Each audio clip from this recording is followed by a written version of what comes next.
Bonjour et bienvenue sur la quatrième et dernière vidéo parlant d'une faction qui utilise les dés runiques. Certainement la plus difficile à prendre en main, ce sont les Jomsvikings. Elle est difficile à prendre en main, comme le dit le livre d'ailleurs, qui lui met 3 étoiles pour la difficulté, parce qu'elle modifie beaucoup les capacités saga basiques, ce qui est peu courant, et qu'elle introduit une nouvelle ressource, la colère, qu'il faudra donc gérer en plus de nos dés, de nos fatigues, de nos unités sur ce plateau-là. Ce sera une faction d'élite, car elle ne possède pas de levée, essentiellement centrée sur le corps à corps, car contrairement à des factions où on dit qu'on ne possède pas de tir ou que le tir est anecdotique, là, nous n'avons aucun accès au tir. Pour les unités, comme j'ai déjà commencé à vous en parler, on peut choisir le seigneur, les gardes et les guerriers équipés soit en équipement standard, soit en armes lourdes. Comme je l'ai dit tout à l'heure, aucun accès au lever. Donc c'est assez simple, c'est du corps à corps, un peu plus défensif ou un peu plus offensif au choix, mais grosso modo c'est la même chose. Cette fois-ci, je vais devoir décrire les capacités saga basiques car elles sont bien différentes de la plupart des plateaux. On a évidemment deux capacités qui permettent d'activer les gardes ou les guerriers qui sont les mêmes que dans les plateaux traditionnels. Ensuite, nous avons une capacité qui s'appelle Appel aux dieux qui nécessite un dé peu commun et qui permet de dépenser des pions colères. Je vous expliquerai comment les gagner à mesure du plateau. Donc on peut dépenser 1 à 3 de ces fameux pions colères. Pour chacun des pions dépensés, on pourra prendre un de nos dés sagas disponibles, le lancer et le placer sur notre plateau de combat. C'est super bien pour recycler ces pions colères qui peuvent être des freins dans notre jeu, enfin qui ont été générés à cause d'un frein dans notre jeu et qui nous permettent donc de débloquer de nouvelles capacités. Ensuite, le bonus de combat, il est comme les autres bonus de combat, exception faite qu'il nous rapporte 2 dés au lieu d'un, donc 2 dés d'attaque ou de défense, on ne peut pas mixer pour chaque dé qu'on aura mis là-dessus. Par contre, l'adversaire peut annuler notre gain de dés pour nous faire gagner un pion colère.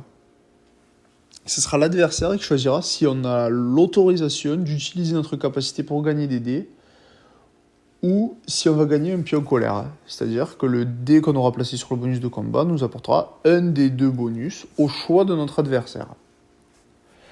Finalement, la dernière capacité spéciale qui remplace la réserve d'activation, ce sera la Fureur des païens, qui utilise elle aussi un dé peu commun. Elle nous permet d'activer jusqu'à 3 de nos unités. Par contre, l'adversaire peut décider d'annuler chacune de ces activations en nous faisant gagner un pion colère. Ça fait que c'est une activation multiple pour pas cher du tout. Donc c'est bon. Par contre, si on a des unités à activer impérativement pour dérouler notre jeu, on sera obligé de mettre les dés sur des capacités plus classiques. Ça sert à, d'une part, générer des pions colères. Si l'adversaire vous laisse jouer, en fait, vous aurez activé 3 unités avec un seul dé, donc vous êtes gagnant. S'il ne vous laisse pas jouer, ça vous rapporte des pions colères qui font tourner le reste du plateau. C'est une des occurrences principales de gain de pions colère et une des capacités centrales du plateau. Elle utilise un dé peu commun, comme la première capacité que j'ai citée, Appel aux dieux, un dé peu commun aussi. On verra que le plateau tourne beaucoup autour de ces dés-là. Donc on peut être vite bloqué en cas de lancer de dés inconvenant. Première capacité avancée, châtiment. Donc là, ce sera comme environ la moitié des capacités du plateau. On utilise cette capacité au moment d'une activation adverse. Et ensuite, l'adversaire choisit. Soit sa capacité est annulée, soit nous gagnons 4 pions colère. Voilà. Il faut se dire que ce dé rare va nous permettre soit d'annuler une capacité adverse, soit de nous faire gagner 4 pions colère. Si on veut des pions colère, c'est toujours bien parce que l'adversaire ne pourra pas se permettre de se faire annuler une capacité d'activation indispensable. Après, ça reste un des rares, on l'a pas forcément. Mais bon, sinon, ça reste une bonne chose d'annuler un dé adverse. Si l'adversaire joue avec peu de dés, ça peut être impactant. C'est toujours bien d'avoir un maximum de pions colère. C'est absolument jamais perdu les pions colère. Plus vous en agglutinez, plus mieux vous vous porterez. Donc c'est pas mal. Et puis on verra qu'en fait, les dés rares sur ce plateau, ils servent pas tant que ça. Parce qu'on n'a pas de réserve d'activation en fait. Donc c'est bien. Puis ça peut faire un petit peu un jeu de bluff avec l'adversaire pour savoir ce qu'il peut activer. Il va devoir choisir l'ordre dans lequel il fait pour voir si on déclenche ça ou pas. C'est bien, c'est subtil. Donc pourquoi pas. Après, comme dans beaucoup de capacités, vous n'aurez pas vraiment la main sur celle-là.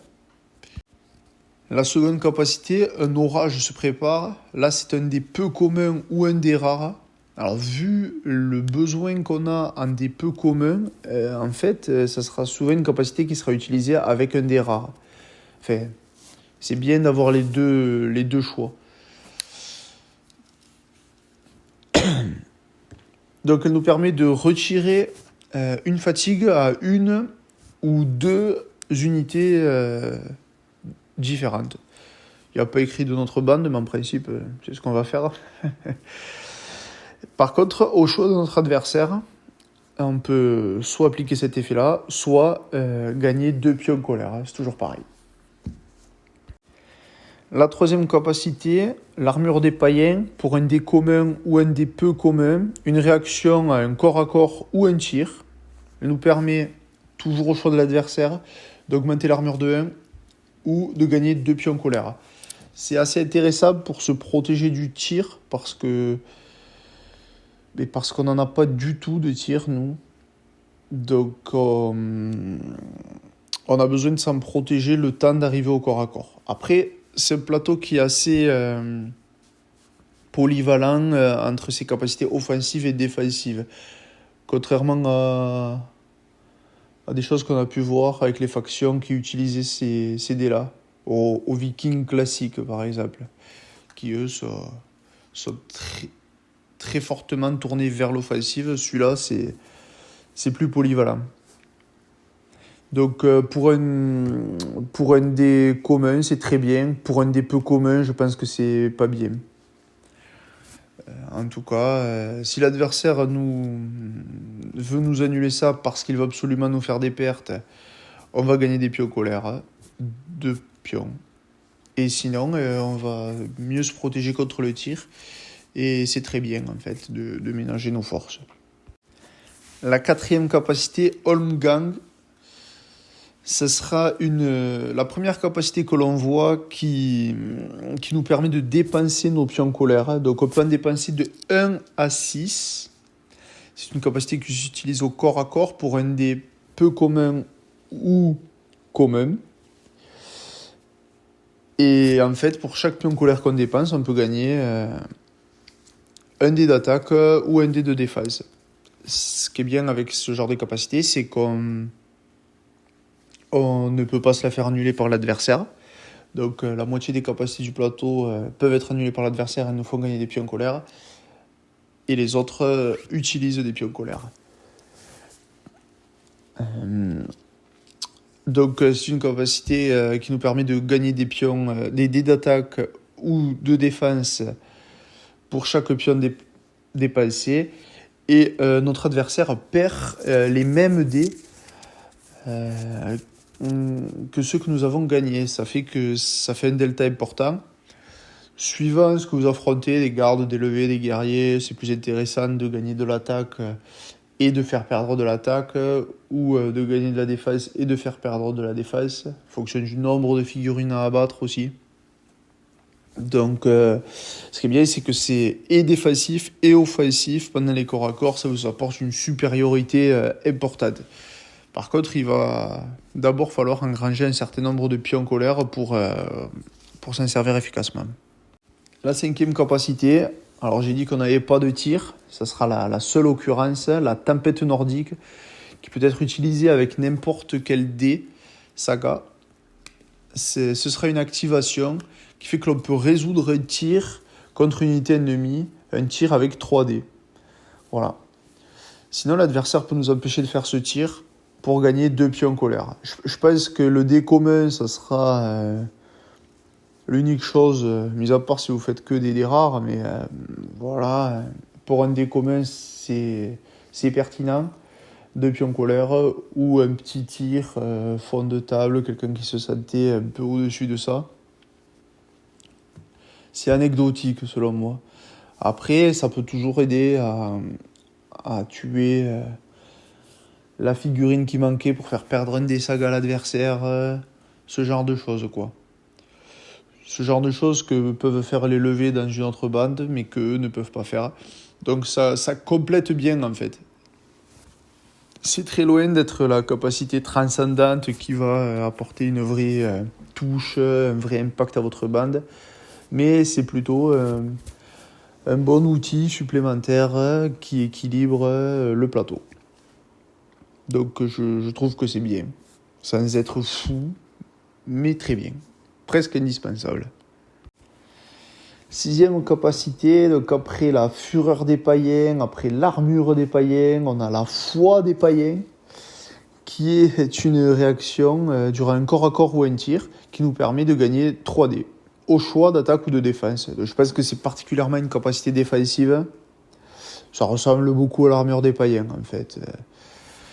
La différence, c'est qu'on peut utiliser n'importe quel dé. Donc le commun, le peu commun ou le rare. Et si on utilise le dé rare, on résout 2 fois cette capacité. Ce qui fait qu'on peut gagner jusqu'à 6 dés. Donc bien se protéger. Parce que je pense vraiment que c'est une capacité de défense, personnellement. Ça peut servir en attaque. Si jamais on n'a pas de pion colère, en fait, on peut aussi s'en servir en attaque. Donc elle est très polyvalente au final. Et donc, au lieu de nous faire gagner ces 3 dés, l'adversaire peut nous faire gagner 2 pions colère. Toujours pareil. Ce qui est intéressant avec le dé rare, c'est qu'on peut gagner potentiellement jusqu'à 4 pions colère. Donc autant que la première capacité châtiment qui s'effectue avec un dé rare, ce qui est cohérent. Après, l'adversaire peut nous la laisser passer une fois et nous annuler la seconde. Ça sera toujours le jeu interactif de ce plateau. Mais en tout cas, c'est bien. Je le préfère à Armure des Païens. Surtout parce que je préfère les guerriers aux gardes dans ce plateau.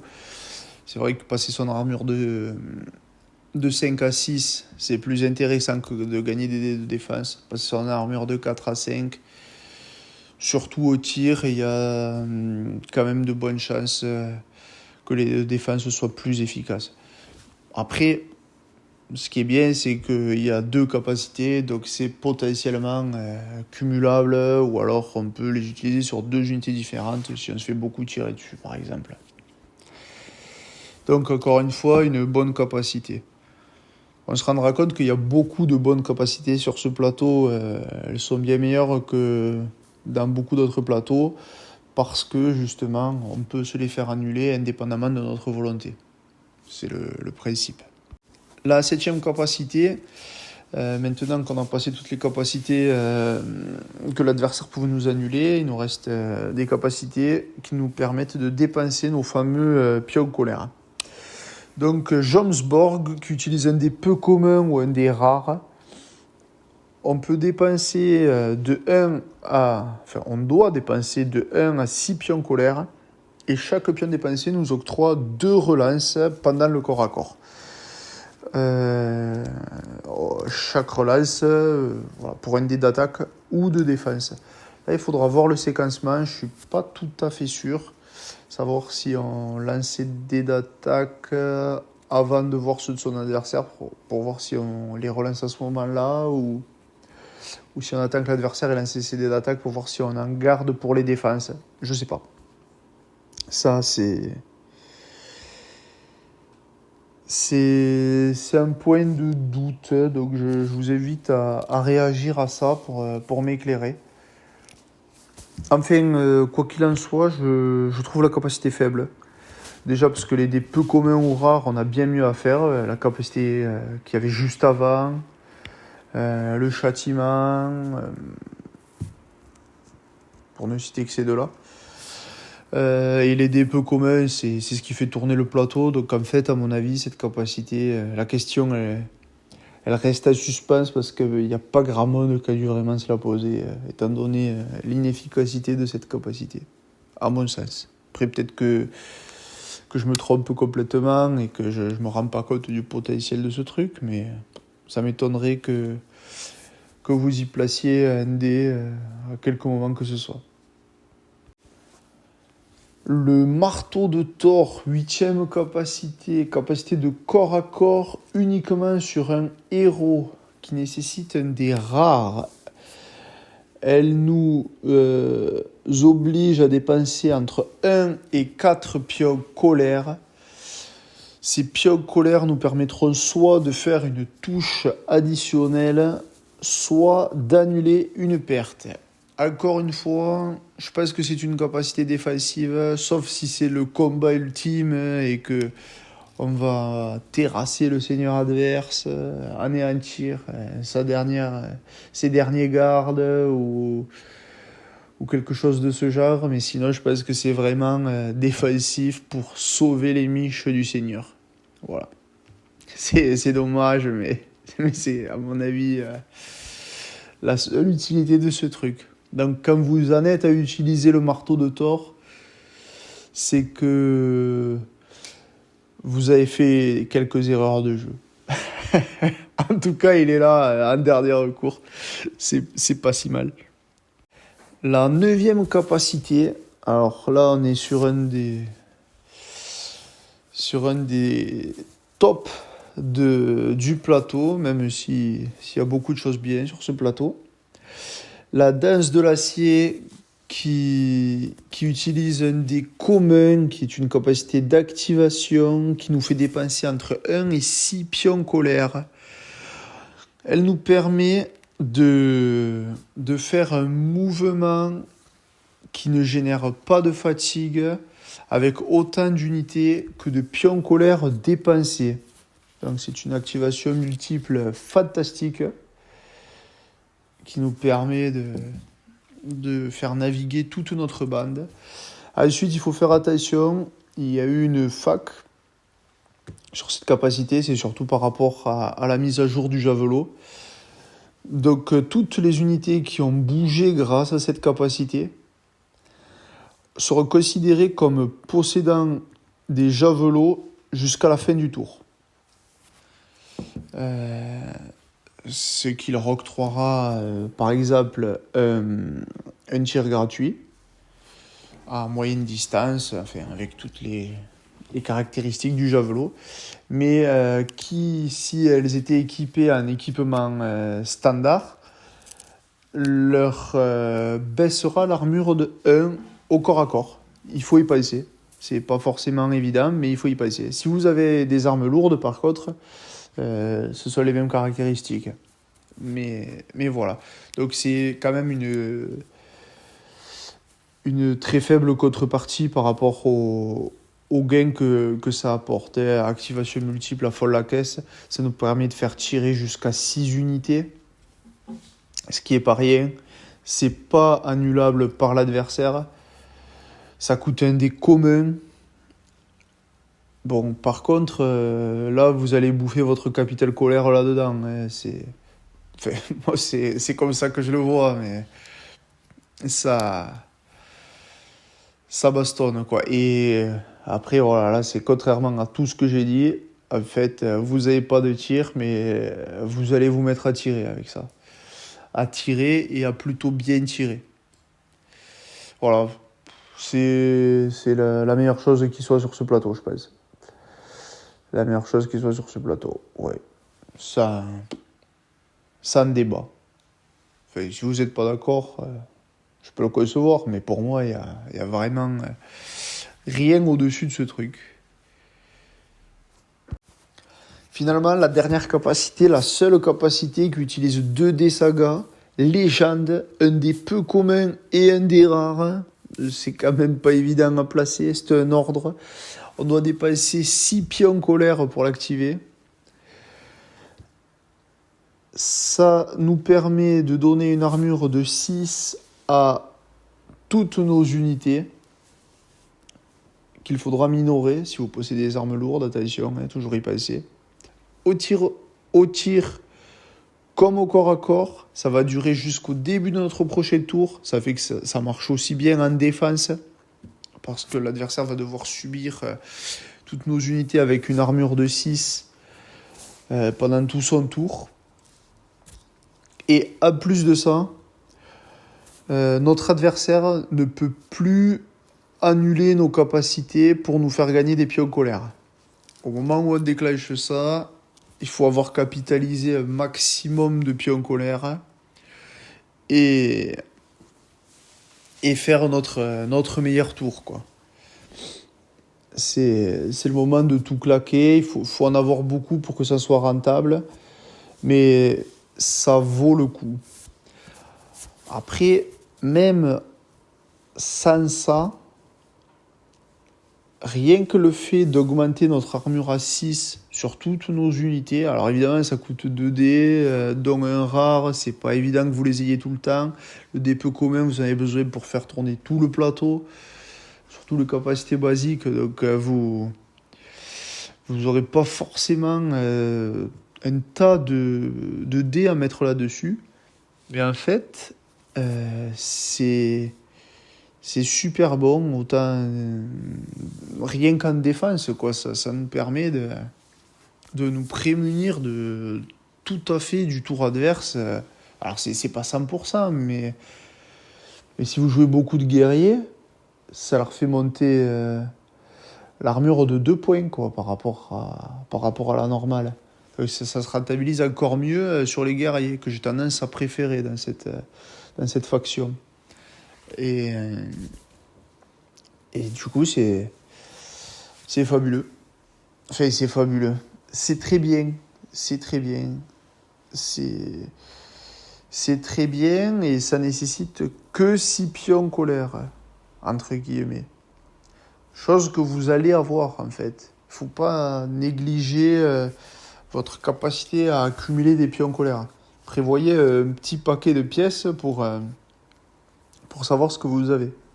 Et ça déclenche aussi un certain nombre de combos, quoi. Si vous avez beaucoup de pions, là je parle de 15-20 pions, quoi. Vous pouvez tout déclencher, quoi. Légende, danse de l'acier, vous annulez des fatigues, le gars peut pas vous enlever des fatigues, le gars peut pas vous annuler vos activations. Vous enchaînez avec Holmgang, enfin là, il vous faut tous vos dés sagas disponibles et tout ça, hein, mais c'est pas évident parce que vous aurez eu des pertes et tout, mais si c'est bien préparé, le tour de légende, il peut vous faire gagner la partie comme il faut, quoi. Et en fait, même si c'est pas trop préparé, que vous avez 6 pions colère et que vous savez pas trop quoi en faire, alors c'est vrai qu'avec Danse de l'acier à côté, on sait quoi en faire en général. Mais dans une optique de temporisation, etc., c'est super, quoi. Ça vous protège tout un tour. Et si le gars joue que du corps à corps, il va avoir du mal à venir vous chercher. Si le gars joue du tir, tant pis pour lui, il va devoir claquer ses meilleurs 6, quoi. Donc c'est une bonne capacité. Ouais. De toute façon, il y a énormément de bonnes capacités dans ce plateau. Tout est bon. Le problème, c'est que la moitié, ou même plus que ça, parce que sur les capacités, allez, la moitié des capacités, elles dépendent pas de votre bon vouloir, mais de celui de votre adversaire. Donc en fait, tout est bon, mais c'est pas vous qui décidez quand ça se passe. Alors ça remet tout en perspective. Un petit mot sur les unités légendaires. Alors là, il y a deux opposés. Sigvaldi Strut Haraldsson, le seigneur de Jomsborg, qui est la citadelle des...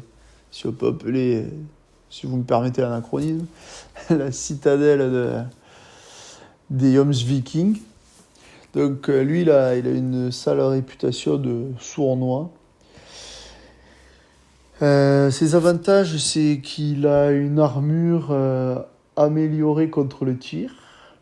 Il a une résistance de 2. Il n'est pas soumis à la règle fierté. Par contre, il a une agressivité de 4. Il peut décider de gagner les pions colère au lieu d'activer les capacités. Donc il peut lui-même se les annuler pour gagner des pions colère. Ça fait une très bonne gestion de la colère. Là, il faut connaître le tableau sur le bout des doigts. Mais ça peut être très intéressant, en fait. Si il a une capacité, c'est couard. Elle nous permet d'annuler les capacités saga adverses, mais en fonction du nombre de colères qu'on a. Donc en fait, à partir de 7 colères, l'adversaire ne peut plus utiliser de capacité contre nous. Et même à partir de 5, à mon avis, il va y réfléchir à 2 fois, parce que perdre ses dés pour rien, c'est pas jojo. Et ensuite, là je pense que son plus gros défaut, c'est qu'on est obligé de jouer que des gardes dans sa bande. Par contre, ils ont une armure de 6 contre les tirs, ce qui compense plutôt bien le fait de ne devoir jouer que des gardes, mais je pense que la faction mérite de jouer des guerriers. Donc bon, c'est une contrepartie comme une autre. Il est intéressant en tout cas. Le second seigneur légendaire, c'est Vagn Hakesson, le frère sans peur. Alors lui, c'est une brute épaisse. Il génère que des sagas déjà, contrairement aux autres unités légendaires, enfin à une majorité d'unités légendaires, ce qui est pas top, vu qu'il coûte 1 point. Ensuite, il a la même armure que son copain, c'est-à-dire 5 au corps à corps et 6 au tir. Il a une agressivité de 12, c'est vraiment une brute. Il n'a pas la règle « Nous sommes à vos ordres ». Ça, c'est limite. Il peut utiliser les pions colère pour annuler sa propre perte au lieu de se mettre des fatigues. Ce qui fait que si vous commencez à générer beaucoup de colère, il est immortel. Voilà, donc l'adversaire va devoir encore plus jongler avec nos annulations de capacité, etc. Ensuite, il permet aussi de dépenser les pions colère pour faire des mouvements ou des charges qui ne génèrent pas de fatigue. C'est exceptionnel. En fait, une fois qu'on le joue à lui, l'adversaire n'a aucun intérêt à nous faire gagner de la colère. Donc on va pouvoir jouer avec notre plateau à 100%, quoi. Enfin à 100%. Avec les capacités qui peuvent générer de la colère normalement, les autres, il faudra s'en passer, à mon avis. Par contre, un autre de ses défauts, c'est que ces hommes ne battent pas en retraite. Donc, si elles n'ont qu'une seule fatigue, elles ne peuvent pas se reposer pour l'enlever. Il faut qu'elles aient au moins 2 fatigues ou qu'elles soient épuisées. Ça, c'est un peu chiant parce que des fois, des unités de fond de cours qu'on aurait fait reposer facilement pour qu'elles soient prêtes au combat ensuite, ben ce ne sera pas possible. Donc, les avantages des défauts, comme tous les seigneurs légendaires, il va falloir s'attendre à jouer avec peu de dés sagas, mais par contre, l'adversaire va arrêter de nous donner de la colère, je pense. Voilà, c'est intéressant. Ça, ça oriente le jeu sur le mécanisme spécial de la faction, autant l'un que l'autre des seigneurs. Donc, je trouve ça bien, moi. Ça fait une autre expérience. Alors, je trouve ça très bien. Cette faction, finalement, elle est dure à appréhender parce que ça fait beaucoup de choses à gérer en plus. La colère, l'air de rien. Il va falloir compter les pions pour savoir à quoi on a accès exactement. Et à plus de ça, la moitié de notre plateau est géré indépendamment de notre volonté. Donc c'est assez particulier pour faire un plan à long terme. Il va falloir s'adapter au fur et à mesure, à mon avis. À chaque activation, de capacité basique ou avancée, voir ce qui se passe et revoir son plan, à chaque fois qu'on va utiliser un dé. C'est comme ça, c'est pour ça que cette faction est considérée comme une des plus difficiles à jouer. Par contre, l'avantage, c'est qu'un adversaire qui n'a pas l'habitude de jouer contre cette faction aura beaucoup de mal à l'appréhender lui aussi. Donc bon, ça va dépendre des cercles de jeu, du nombre de parties, si les mecs sont des acharnés ou des joueurs occasionnels. Mais et c'est vrai que c'est un plateau qui est extrêmement dur à affronter si on ne le connaît pas. Donc il est dur à jouer et il est dur à affronter. Il a au moins ce mérite d'apporter autant de tracas à l'adversaire qu'à nous. Ensuite, sur le reste du plateau, il n'y a rien à dire. En fait, je me suis plaint que d'une seule capacité. Tout le reste, c'est fort, c'est plus fort que dans les autres plateaux, et justement à cause du fait que l'on ne puisse pas le gérer entièrement. Et bon, les autres capacités qui sont fortes aussi nécessitent des pions colère, et ça c'est pareil. Ce n'est pas nous qui déciderons si on en a ou pas.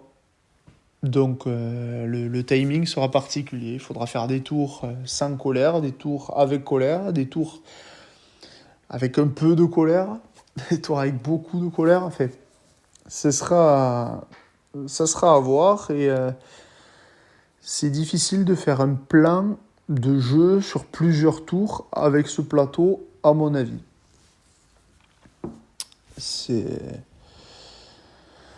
C'est intéressant, ça apporte vraiment quelque chose de nouveau. C'est que du bon, quoi. J'aime bien, en tout cas, je l'aime beaucoup. Je l'aime bien plus que le plateau Viking, par exemple.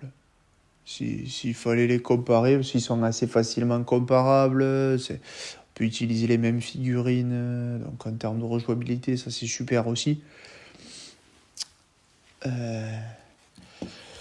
Voilà, une faction des plus intéressantes, la dernière qui emploie les dés runiques, donc. Ensuite, on passera à autre chose. Mais voilà.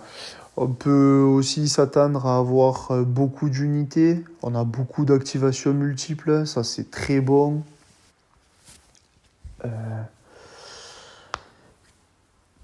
Il faut faire attention à bien utiliser nos dés peu communs par contre, parce que c'est la ressource la plus importante du plateau. Même si on peut faire des choses sans ça, la fureur des païens et l'appel aux dieux, qui seront finalement nos capacités principales. Il y a eu des capacités avancées très bonnes, dont j'ai fait l'éloge, comme la danse de l'acier par exemple, mais ça marche avec des pions colère qu'il faut gagner autrement. La fureur des païens, c'est un très bon moyen d'en gagner. De l'activation multiple, moi j'adhère à ça à 100%. Et l'appel au dieu qui nous permet de récupérer tous ces dés sagas. Donc en fait, on peut faire des tours avec 10 activations, quoi. C'est assez bon. Voilà, il y a des tas de choses à dire sur cette faction. Je pense que j'en ai dit une partie. À voir. Pour les bandes, c'est assez simple finalement, étant donné qu'on n'a pas de levée. Il va juste falloir choisir entre les guerriers ou les gardes et leur équipement. La première bande que je ferais, moi, ce serait un point de garde équipé en standard. J'aime pas les armes lourdes sur les gardes parce que l'avantage des gardes, c'est d'avoir une grosse armure. Donc, si on leur réduit, ben, je vois pas l'intérêt. Donc, un point de garde, j'ai très peu l'habitude d'utiliser un point de garde seul. Mais en fait, eux, ce sera juste le chausson du seigneur. Ils seront là pour mourir pour le seigneur, quoi. Pour l'effet garde du corps. Voilà. Bon, même s'ils sont pas manchots, mais voilà. Le seigneur, je le mettrai lui aussi en équipement standard, pour les mêmes raisons. Sa survie. Et ensuite, 5 points de guerrier. Là, c'est au choix. Équipement standard ou arme lourde. Vous pouvez mélanger. Moi, j'ai tendance à faire soit tous les guerriers en équipement standard, soit tous les guerriers en arme lourde. Ça fait une bande plus défensive ou une bande plus offensive.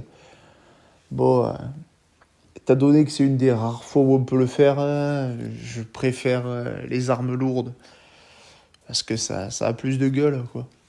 Ça a plus de gueule. On aura une petite élite avec des boucliers, puis toute une bande de guerriers avec hache à deux mains qui vont aller pourfendre l'ennemi. Je mettrai tout ça en 5 unités de 8. Donc on se retrouverait avec 7 dés sagas, ce qui est très bien en fait. Ça fait un gros pool de dés sagas, une bonne survie grâce au nombre important de guerriers, même si on n'a pas de levée, mais c'est pas grave. Les gardes bénéficient pas vraiment du plateau, mis à part aller sur l'armure des païens.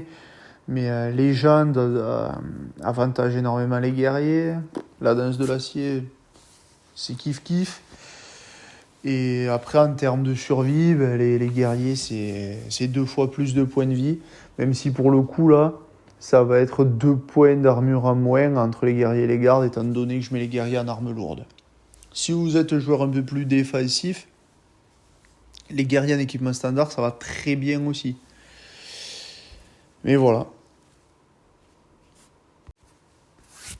Après, s'il y en a qui sont plus à l'aise avec les gardes, une bande composée uniquement de gardes, enfin, ou en grande partie de gardes, pourquoi pas, hein, ça c'est chacun ses goûts.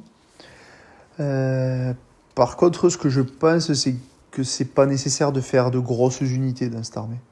Donc, un maximum d'unités, c'est suffisamment fort pour défourailler l'ennemi. Même des ennemis plus nombreux, etc. Quoi. On a des capacités qui sont plus puissantes que celles de l'ennemi.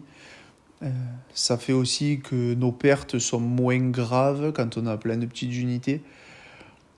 Donc je pense pas qu'il faille les mélanger. Voilà, c'est beaucoup de dés sagas, donc beaucoup d'unités. Après, comme je l'ai dit, moi j'ai tendance à mettre un maximum de guerriers. Mais s'il y en a qui préfèrent les gardes, peut-être un second point de garde pour avoir une autre unité au cas où la première meurt ou la première doit aller faire autre chose, supporter un corps à corps qui se situerait un peu plus loin du seigneur, et de toujours avoir quelqu'un proche du seigneur. Ça se défend, hein. Mais en tout cas, je grouperai pas les deux gardes, quoi. Pour conserver un max de dés sagas, parce que au moins l'adversaire, plus on utilise des sagas, plus on gagne de colère en fait. Donc, ou pas. Mais du coup, si on n'a pas gagné de colère, on a des capacités qui surclasseront celles de l'adversaire et on gagnera comme ça. Donc soit il nous laisse jouer et on le surclasse parce que notre plateau est plus fort, soit il nous laisse pas jouer, il nous donne des colères et là on a d'autres outils pour le surclasser. À m'entendre parler, on est obligé de gagner avec cette faction, mais c'est pas du tout le cas. C'est assez dur à maîtriser et vous attendez pas des victoires faciles avec ces gars-là. Pour les bonnes légendaires, bon, ben, Sigvaldi, il est obligé d'avoir 5 points de garde, c'est aussi simple que ça, donc pas d'armes lourdes sur les gardes, à mon avis. Puis Wagner, vous virez un point de guerrier, et puis voilà. Il n'y a pas 36 solutions. Ça fera pas des bandes bien variées non plus, mais bon, avec le peu de choix qu'on a, il fallait s'y attendre. Ah, en tout cas, vous avez tout mon ressenti sur cette faction. Je pense que ça se sent assez que je l'aime beaucoup. Et qu'elle est pas facile à jouer, qu'elle apporte une vision du jeu extrêmement intéressante. C'est pas clé en main, mais c'est pas faible. C'est surprenant. Il faut l'avoir un peu pratiqué pour la saisir, quoi. Ça, ça me plaît. Je sais pas quoi dire. Voilà. En tout cas, je vous remercie pour avoir regardé encore une vidéo. Et puis maintenant qu'on a fini avec les factions runiques, si je puis dire, on va passer à autre chose. Allez, au revoir.